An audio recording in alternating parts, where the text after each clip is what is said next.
Have you ever felt like someone else was inside you? A voice whispering, a sudden urge that doesn't feel like yours.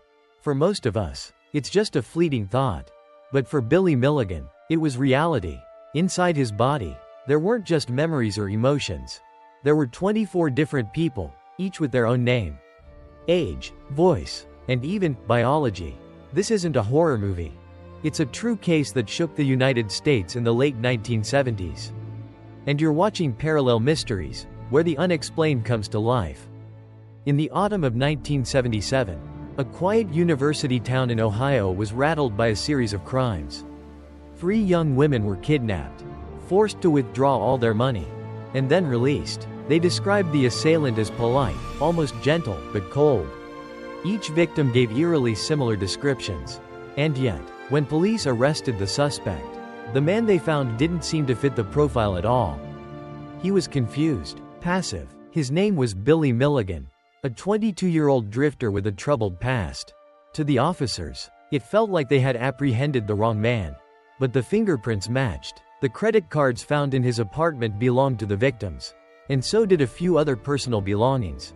The evidence was overwhelming. And yet, Billy Milligan claimed to remember nothing. When investigators entered his apartment, the mystery deepened. The small space looked like it had been lived in by a group of vastly different people. There were unfinished paintings in one corner, hauntingly beautiful portraits and surreal landscapes, as if painted by a trained artist. In another part of the room, weightlifting equipment and combat knives scattered carelessly on the floor. Stacks of psychology books, chemistry notes, philosophy journals. A child's toy was found next to a military-grade field manual. The apartment wasn't just messy, it was contradictory. Like a shared home of people who had never once spoken to each other.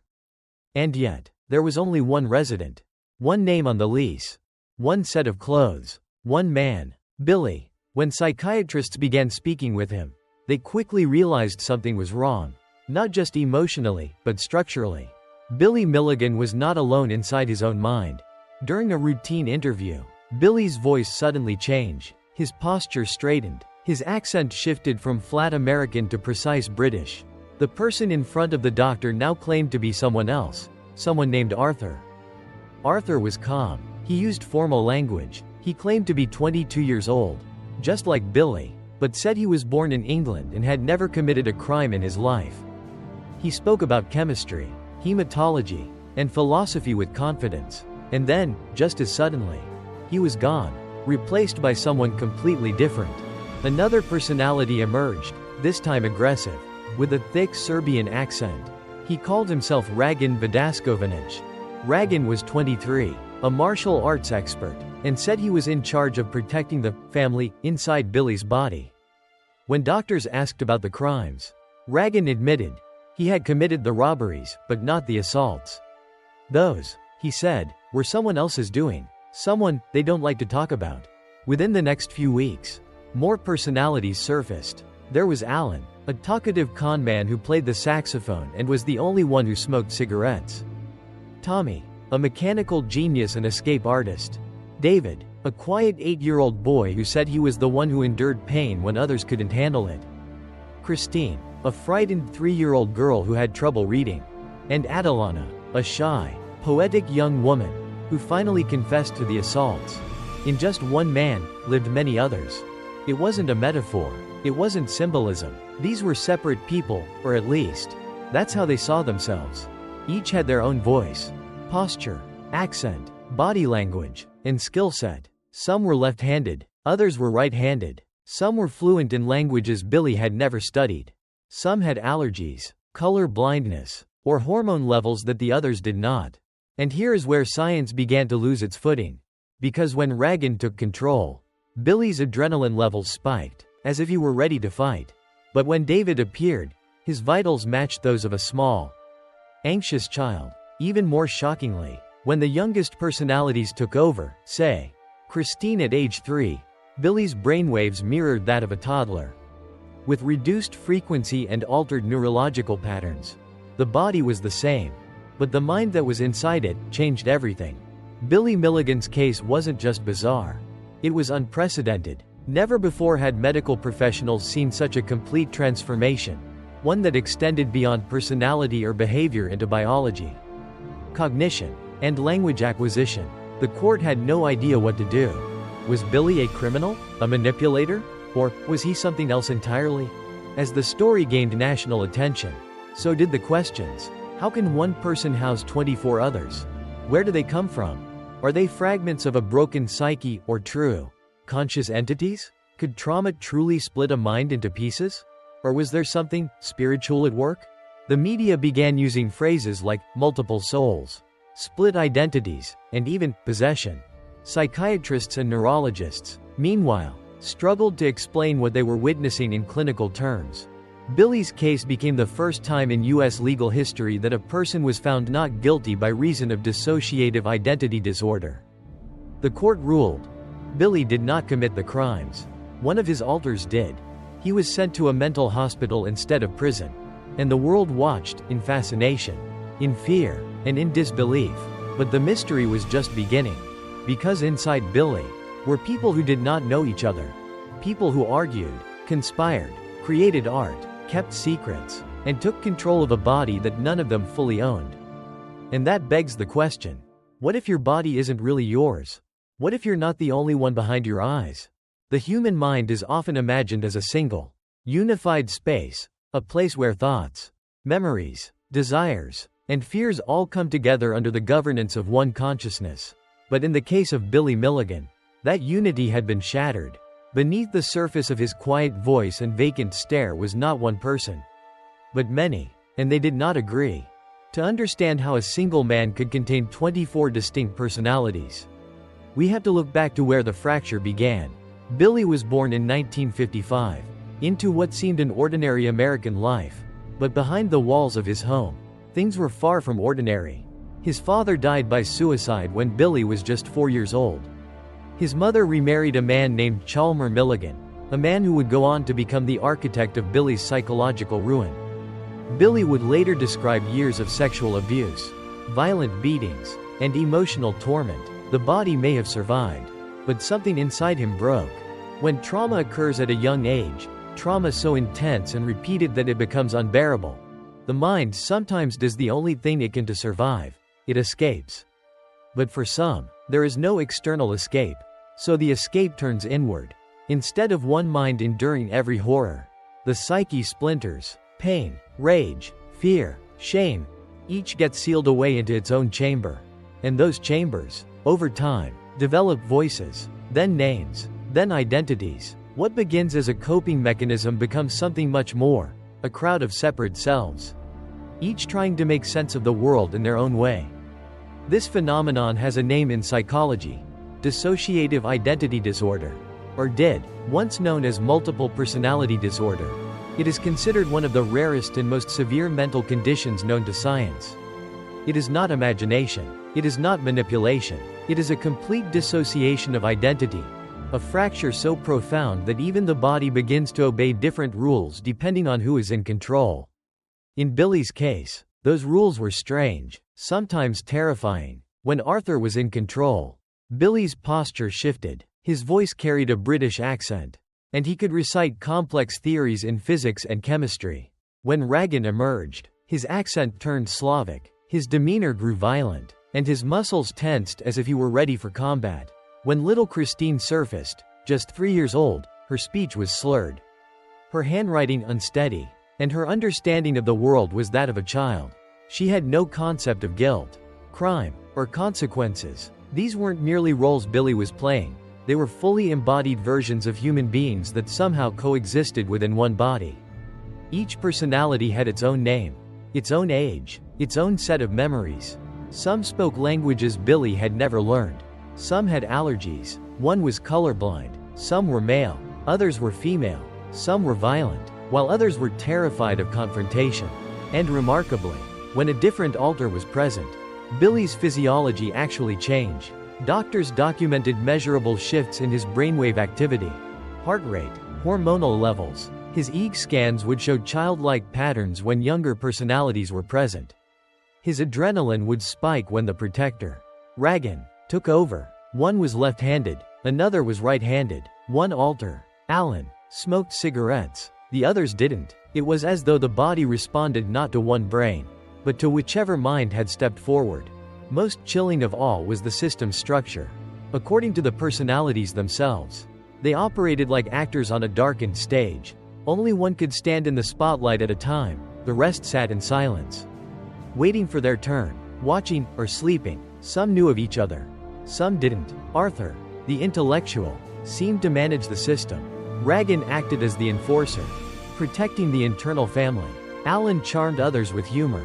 David absorbed emotional pain. Like a sponge, Christine clung to innocence. And then there was Adelana, soft-spoken, poetic, and ashamed, the one who finally confessed to the assaults that brought Billy into police custody. But Billy, the original, knew nothing. He had been asleep, as the others called it, protected, hidden away, and when he was awakened during therapy, he was devastated to learn what had happened in his absence. It's easy to dismiss this as delusion, but when neurologists, psychologists, and psychiatrists examined Billy, they came to a unanimous conclusion: the phenomena were real. Not explainable, perhaps, but real. His body had become a battleground of identities, each vying for control, each formed from trauma too deep to face alone. And for the first time in American legal history, a man charged with serious violent crimes was found not guilty by reason of insanity, not because he had lost his mind, but because his mind had divided itself in order to survive. Billy Milligan was not faking. He was not acting. He was not even aware of what most of his personalities had done. His mind had fractured so completely that he had become a system of cells, a living network of human experiences bound together by flesh, but separated by memory, language, belief, and even biology. In the courtroom, that realization changed everything. It forced the legal system to grapple with a question it had never truly asked: if a man's body commits a crime, but the man himself has no knowledge, no control, and no intent, is he guilty? And beyond the courtroom, a darker, more philosophical question remained. If the mind can fracture, what else might be hiding inside us? What forces shape us when we are young, unseen by the world, slowly carving out pieces of ourselves that no one, not even we, are aware of? In Billy's case, those forces gave birth to 24 voices. Some were protectors, some were victims, some were creators, and some were destroyers, but they were all real. And they all lived inside one man. Imagine waking up in your own bed, only to realize the clothes you're wearing aren't yours. The last thing you remember was going to sleep, but your hair has been cut, your room rearranged, there's food in the fridge you don't eat, receipts for things you never bought. The mirror shows your face, but the life around it doesn't feel like yours. That was Billy Milligan's reality. Nearly every day. To the outside world, Billy was a quiet, emotionally distant young man, but within him lived a multitude, 24 personalities, each with distinct characteristics, desires, knowledge, and even physical traits. They weren't voices in his head. They were people, full identities, with no awareness of being fictional, no sense of sharing a vessel. Each one believed they were real. Each one claimed ownership of the body they all inhabited. The dominant personalities were 10. They were considered the allowed ones, those permitted to appear in public or during therapy sessions. The others were kept in what the system called the shadows, restricted from taking control because of their violent, deceitful, or unstable behavior. At the top of the hierarchy was Arthur, a British intellectual who governed the internal system like a scientist oversees a lab. He was calm, composed, fluent in Arabic, and held encyclopedic knowledge of biology and chemistry. Then came Dragan Vidaskovic, the fierce protector. He was Yugoslavian, spoke fluent Serbian, and described himself as the keeper of hate. His duty was to protect the others at all costs. And when danger arose, he was the one who took control, strong, volatile, and armed with combat training. Alan was the charming manipulator. He was the only personality who could draw realistically with his right hand, and the only one who smoked. He was sociable, smooth-talking, and used to front in social situations. Tommy was the escape artist, agile, mechanical-minded, and able to pick locks faster than anyone the doctors had seen. David, only 8 years old, existed solely to absorb pain, physical, emotional, psychological. He had no other function. He was the child left behind every time someone else couldn't handle the suffering. Then there was Christine, a 3-year-old girl with blonde hair and blue eyes, in her mind. At least, she had a speech impediment, was dyslexic, and remembered only fear. Adelana, the 19-year-old poet, was shy, soft-spoken, and often the one responsible for caretaking, cooking, cleaning, keeping the body fed. She also admitted to being the one who committed the assaults, not Regan. Not Billy. Her motive, as she confessed in therapy, was a desperate longing for physical affection. Each of these personalities had their own handwriting, their own voices. Some were left-handed, others right-handed. Some were allergic to nylon, others weren't. When one took control, the body's heartbeat, posture, hormone levels, and even brainwave activity shifted to match. They had unique neurological and physiological signatures. And most chilling of all, some of them didn't even know the others existed. Billy himself, the core, the original, was often asleep. He had been buried deep by the others, protected by Arthur and Regan after attempting suicide at 16. From that point forward, he was rarely in control. His life became a series of missing moments, unexplainable events, and blank stretches of time that he couldn't account for. And when he was finally brought back through therapy, he reacted with horror. He had aged 7 years in what felt to him like mere days. He hadn't committed any crimes. He hadn't even been awake. He was a stranger inside his own skin. But the personalities didn't always cooperate. Beneath the hierarchy of the 10 acceptable alters were 13 more. Exiled for their actions, liars, thieves, narcissists, criminals, runaways. They appeared only in moments of crisis, seizing control and disappearing before anyone could stop them. Among them was a man known only as the teacher, the 24th personality. He arrived last. He was the synthesis, the sum of all the others. The one who claimed to remember everything, including what happened when Billy was just 1 month old. He spoke clearly, with confidence and humor, and when he emerged, all the others fell silent. To this day, no one knows exactly how such a system formed. Was it survival? Was it the human brain adapting under extreme trauma? Or was it something else? Something we don't yet have words for? What we do know is this. Inside Billy Milligan's body lived 24 people. They felt, they feared, they fought for time in the light. And when they were gone, they left behind nothing but silence and the lingering question. What if we are not alone? Even within ourselves? What if your body wasn't really you? What if it was just a vessel? A shell, a garment, and whoever stepped inside would instantly become the I, the self. The voice in your head? For most of us, identity feels indivisible. We are taught that our mind, our memories, our voice, that's who we are. That's what makes us real. But Billy Milligan's story tears that assumption apart.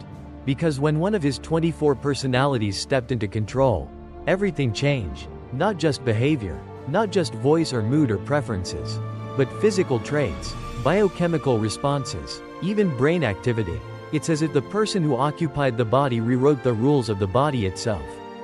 That idea, the notion that the body is simply a vehicle, a kind of flesh-bound interface that different minds can drive, is deeply unsettling. But in Billy's case, it was clinically observable. When Regan took over, adrenaline surged, blood pressure rose, his pupils dilated, he could lift more weight, his coordination improved, his reaction time shortened, he was stronger, fitter, sharper. When Christine, the 3-year-old, stepped forward, his handwriting became childlike, his vocabulary shrank, his neurological activity resembled that of a toddler. His body posture shifted to that of a frightened little girl. She couldn't reach doorknobs. She slurred words. She drew flowers. Same body, same bones, same eyes, same fingerprints, but not the same person. Neurologists were baffled. How could someone's hormonal levels change based on a shift in personality?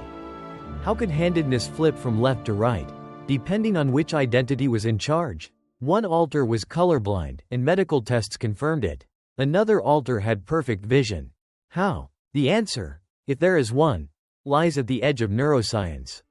Where brain chemistry meets subjective experience. We know that the brain is plastic, adaptable, and sensitive to mental states. Meditation can lower blood pressure. Trauma can change pain thresholds. Beliefs can alter immune responses. But what Billy Milligan demonstrated was something deeper. A total override of the body by the mind. In one particularly famous case from Germany, a woman diagnosed with DID was blind in her primary personality. She walked with a cane and used a service dog. But one of her alters had perfect vision. Under brain scans, neurologists discovered something impossible. When the blind personality was in control, the visual cortex of her brain remained inactive.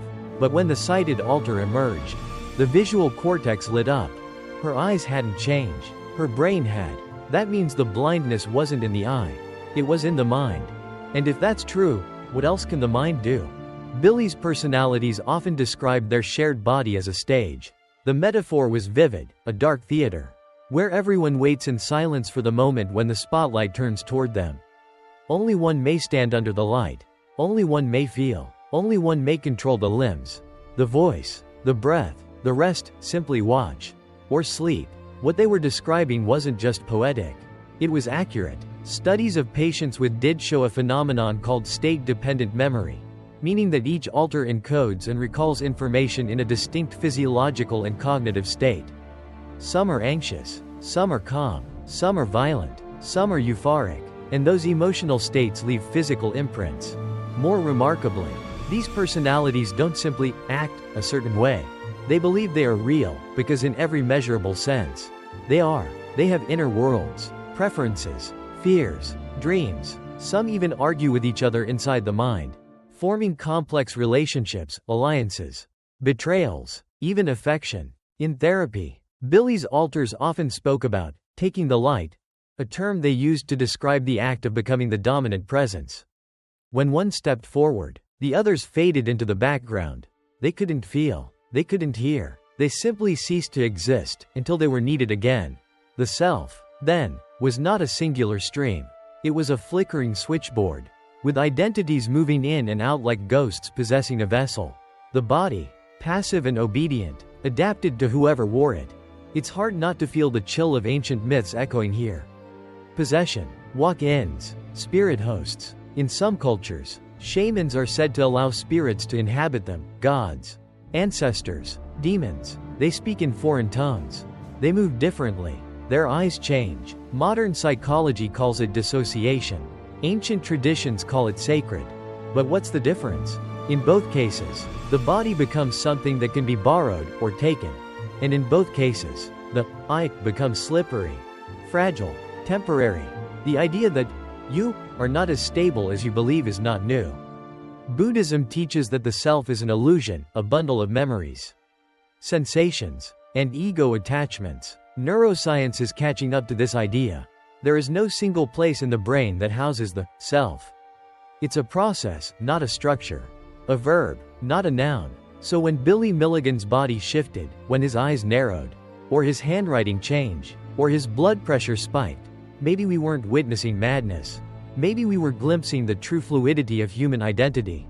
What makes you you? Is it your memories, your voice, your body? If all those things can be changed, replaced, suppressed, or hijacked, then what remains?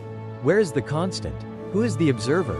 And if you are not the body, and not the voice, and not the thoughts that flicker across your mind, then who, exactly, is wearing your skin? In Billy's case, each identity insisted, I am real. I am not just a part. I am not an echo.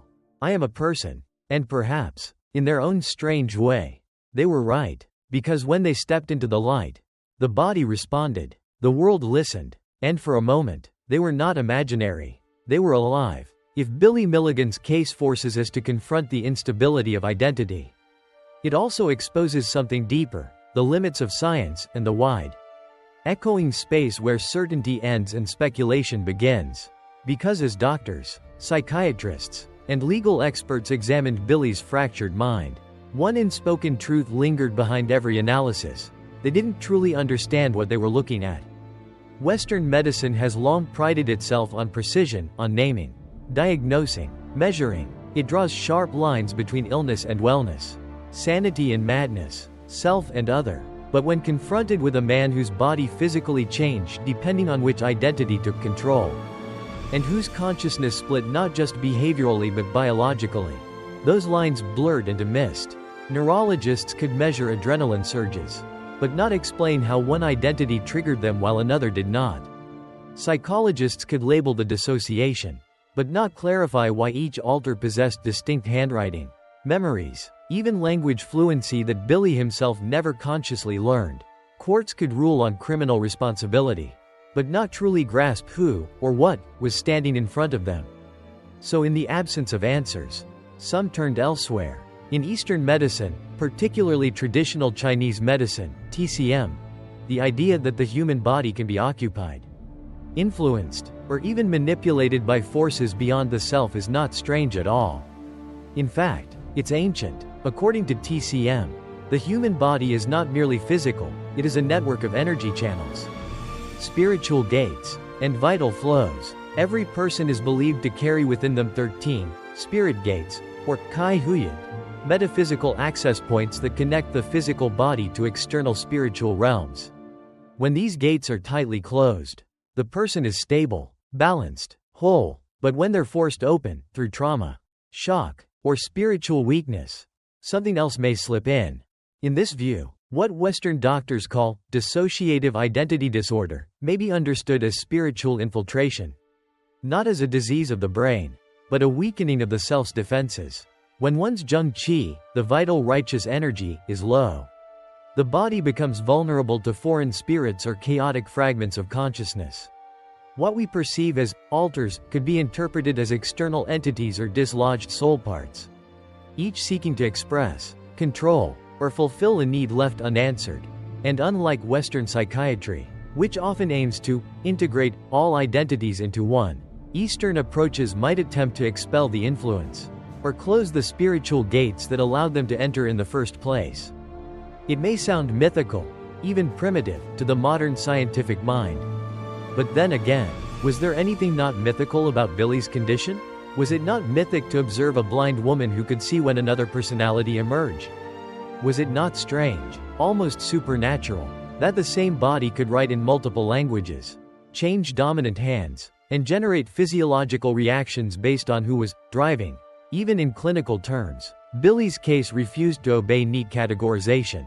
There were measurable phenomena, real data, real shifts in brainwaves and blood chemistry, but no consensus on why or how it all worked. Science could describe the symptoms, but it couldn't answer the core question: where do these identities come from? Are they fragments of one broken self? Are they subconscious fabrications? Are they archetypes, born of trauma? Or, as some Eastern traditions suggest, are they real, autonomous, perhaps even non-human intelligences? After all, many cultures have long acknowledged the possibility that a person's mind can host more than one being. In Vietnam, the concept of vong nap, spirits entering and using a human body, is not folklore, but living belief. In West Africa, shamans enter trances to be ridden by orishas. In Haiti, voodoo priests channel LWA, divine spirits. In the Amazon, ayahuasca rituals are said to reveal the spirits within the self. And in every case, the signs are the same: voice changes, physical transformation, altered memory, new language, disassociation from prior identity. Could Billy have been a modern example of an ancient phenomenon? His doctors would never admit it, but some were honest enough to say they didn't know. What's more important, though, is what his personalities believed. When therapists referred to them as fragments or parts, they bristled. "We're not parts," one said. "We are people." Ragan was adamant that he was not an aspect of Billy, he was Ragan. Arthur believed he was the only sane one in the system. Adelana saw herself as a woman, not a mask. None of them thought they were imaginary. In their experience, they were as real as any other person walking the street. And perhaps that's the most chilling part. They had lives of their own. They had emotions, secrets, motives. They fought over control, formed alliances, resented one another. There was politics within the system, loyalty and betrayal, fear and protection. Even the teacher, the final 24th personality, emerged not as a byproduct of therapy, but as a fully realized identity who claimed to remember everything from Billy's infancy to his time in court. He didn't sound broken, he sounded complete. So what do we call that? Is it madness? Is it genius? Is it something we've lost the language for? As science grows more precise, it sometimes forgets how to wonder. But Billy Milligan's story does not permit comfort. It demands discomfort. It asks us to look beyond what we know, and into the cracks. into the spaces between measurable truths, into the gap between brain and soul, diagnosis and mystery. Because maybe the mind is more than neurons and chemicals.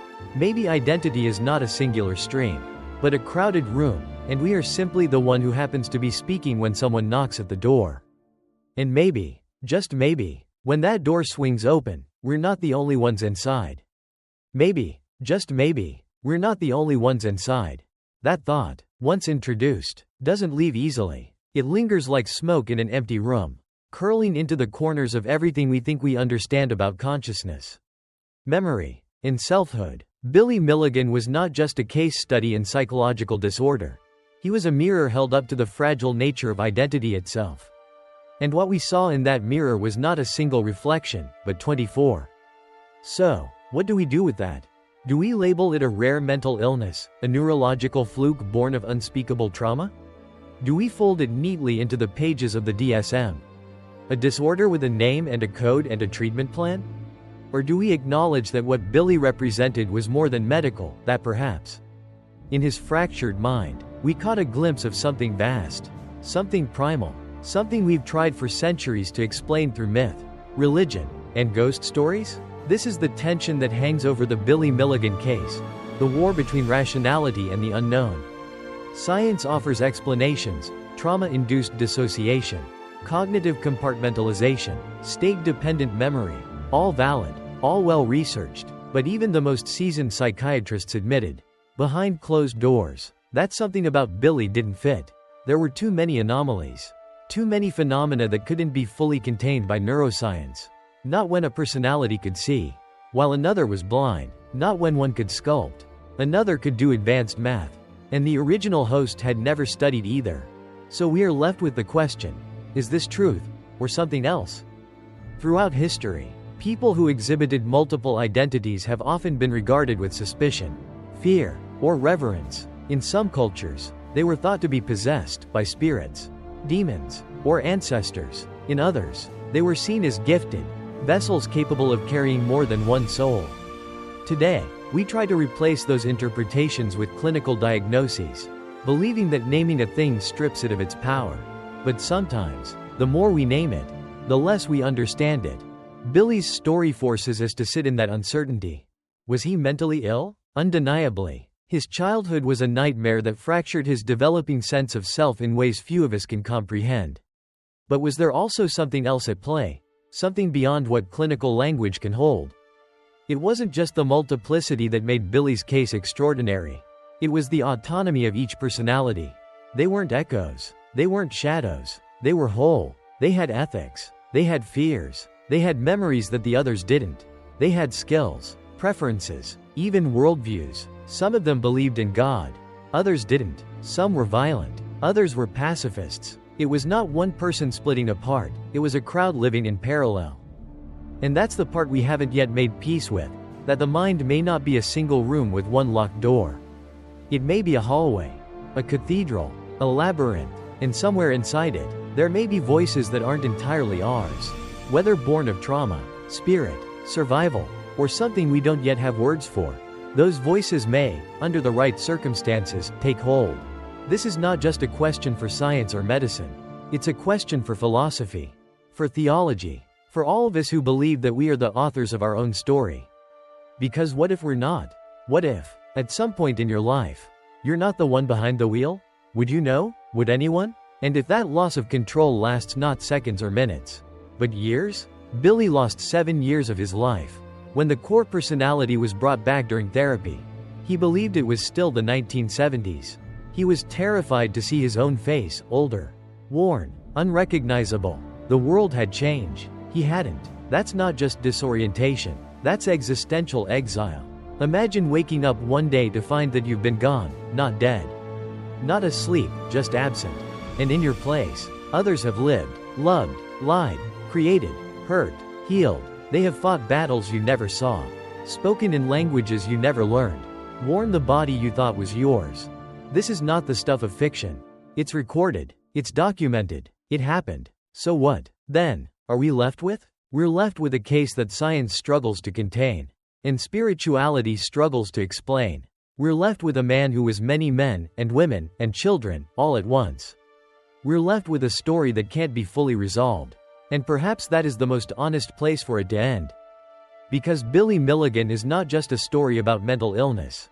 It's a story about limits, of understanding, of identity, of human will. It's a reminder that behind every set of eyes may be more than we assume. That the self is not fixed. That what we call I is a flickering flame, not a stone. And that flame, when tested, by trauma, by terror, by things we cannot see, may splinter. It may become many. And in those fragments, in those other selves, we might find a version of the truth that doesn't fit neatly into textbooks. But it still burns. Billy Milligan died in 2014. He spent the last decades of his life in and out of mental institutions. Some say he was at peace. Others say the voices never stopped. But what he left behind was more than controversy. It was a crack in the foundation. A challenge to the way we define what it means to be a person.